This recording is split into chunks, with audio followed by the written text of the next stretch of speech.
আজকের এই রথযাত্রা মহোৎসবকে আমি আনুষ্ঠানিকভাবে আজকে উদ্বোধন করার ঘোষণা দিলাম এবং আজকের এই রথোৎসব এখান থেকে শুরু হবে।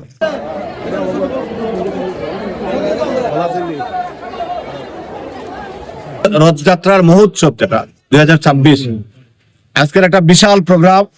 আমাদের হিন্দু ভাই বোনেরা এখানে জড়ো হয়েছে, তাদের সেই মহা উৎসব যেটা অত্যন্ত উৎসব আকারে তারা পালন করছে।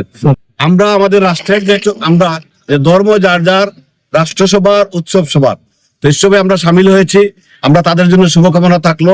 আমরা চাই বাংলাদেশ একটা অসাম্প্রদায়িক রাষ্ট্র হিসাবে গড়ে উঠুক। আমরা মিলেমিশে এই রাষ্ট্রকে একটি অসাম্প্রদায়িক রাষ্ট্র হিসাবে গড়ে তুলতে চাই, যেটা আমাদের প্রধানমন্ত্রী তারেক রহমান যে স্বপ্ন দেখেছেন, বাংলাদেশকে একটা বৈষম্যহীন এবং অসাম্প্রদায়িক রাষ্ট্র প্রতিষ্ঠার, সেই রাষ্ট্র আমরা প্রতিষ্ঠা করব। আজকের এই রথযাত্রা মহোৎসবকে আমি আনুষ্ঠানিকভাবে আজকে উদ্বোধন করার ঘোষণা দিলাম এবং আজকের এই রথোৎসব এখান থেকে শুরু হবে।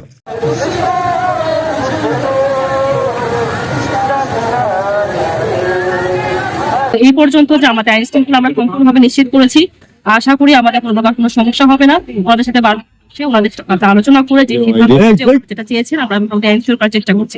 রথযাত্রা মহোৎসবে আমাদের যে নিরাপত্তার ব্যাপারটা হচ্ছে, আমাদের যাত্রা এখান থেকে আমাদের পণ্ডিতপাড়া থেকে বাসুদেবভাবে যেন আমরা সুন্দরভাবে রথযাত্রাটা শেষ করতে পারি এবং আবার রিটার্ন করতে পারি।